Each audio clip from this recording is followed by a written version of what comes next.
Good morning and welcome to the show.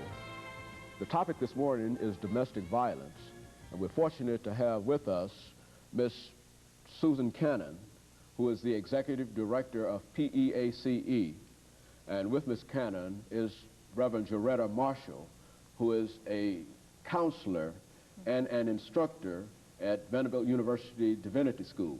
And let me welcome both of you ladies to the show this morning. Thank you. Ms.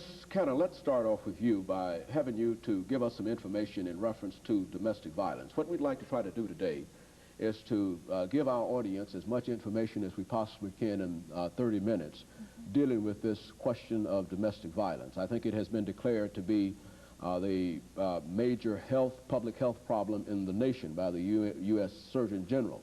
And so let's have you give us some information about the organization that's dedicated to dealing with this as a problem, PEACE.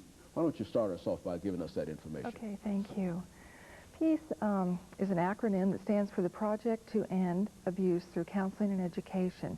We're a 5-year-old United Way agency whose mission it is to end domestic violence in Davidson County. And the way in which we do this is by 3 program components. The first thing that we do is we work with perpetrators or batters of domestic violence. These are men who come to us as a result of court order, or men who have identified for themselves that they have a problem with being violent toward their girlfriend or their wife. We have a 6-month counseling and education program for them. And in this program, they learn to identify domestic violence and to learn to take responsibility for it and to learn alternative ways of being in their relationship other than being violent. We also have a full-time staff person that works with the victim during the time that he's in the program. The second thing that we do is we provide public education and professional training in the community to help lay people and professionals in the community to understand this problem, which really has only become unearthed, so to speak, within the last 10 to 15 years. And finally, we coordinate those people in the community who work on a daily or weekly or monthly basis around this issue of domestic violence, largely people in the criminal justice system, the YWCA shelter, bringing those people together on a monthly basis to continue asking what else must we do in the community to end domestic violence. We focus a lot on the criminal justice system to try to strengthen their response to victims of domestic violence, because we believe that to end this problem you must work with the individuals who have the problem as well as those institutions and organizations which respond to individuals in the community and affect their lives.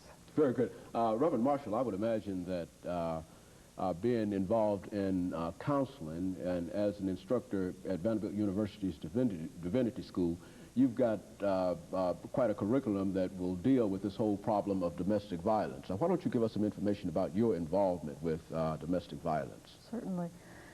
When I was a pastor in a local church, one of the issues that became apparent to me was the issue of family violence, domestic violence. I was a pastor in a small church, medium-sized church, and even within that congregation there were several situations which involved domestic violence.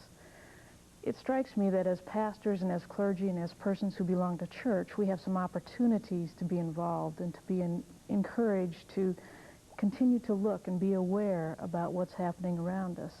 I got involved in pastoral counseling and in teaching pastoral care, particularly for those reasons, to help encourage and to help facilitate people around the areas of domestic violence becoming aware in education. Very good. Ladies, let's try to give our viewers as much information as we possibly can dealing with several aspects of domestic violence. Ms. Cannon, let us start off with you by having you to give us what you might call the dynamics of domestic violence. And of course, Reverend Marshall, we would also like for you to tie in with some of these things that we're dealing with the dynamics of domestic violence. But in terms of the dynamics of domestic violence, what can you, the two of you, tell our audience this morning? We can tell you, first of all, that as you have indicated, it's a very prevalent problem. We know that a woman is beaten in this country in her home by her boyfriend or husband, ex-boyfriend or ex-husband every 15 seconds. And this is a problem that we can define as any time that physical force is used to control another person. And so it's really what identifies domestic violence is that first time and then ongoing times when physical force is being used against another person. Now, the problem is further understood by looking at those other things that are used in the relationship to try to control the other person that may not be physical violence, but that in some way, in a way, always sort of point back to the fact that physical violence might happen again.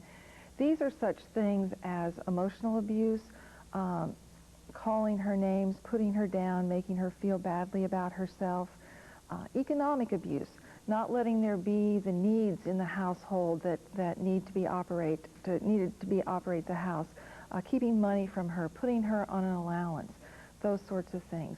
Isolation is another one, and a lot of the men in our program talk about this as a really big problem for them, and they work really hard to understand this and overcome this. And this is keeping her away from family members or friends, virtually letting her out of his sight in some ways, not letting her have a telephone, not letting her have access to other people. And the idea behind this is that if he can keep her from having connections with other people, then he's got her all to himself, so to speak. And one can really maintain that control when you don't have access to others. There are other components of that, but so it's the physical force as well as the other sort of emotional or psychological abuses that are used to maintain control. Now, a lot of people think that domestic violence results from drinking and drugging. We have many victims who will say to us, if he'd only stop drinking and drugging, I think everything would be okay.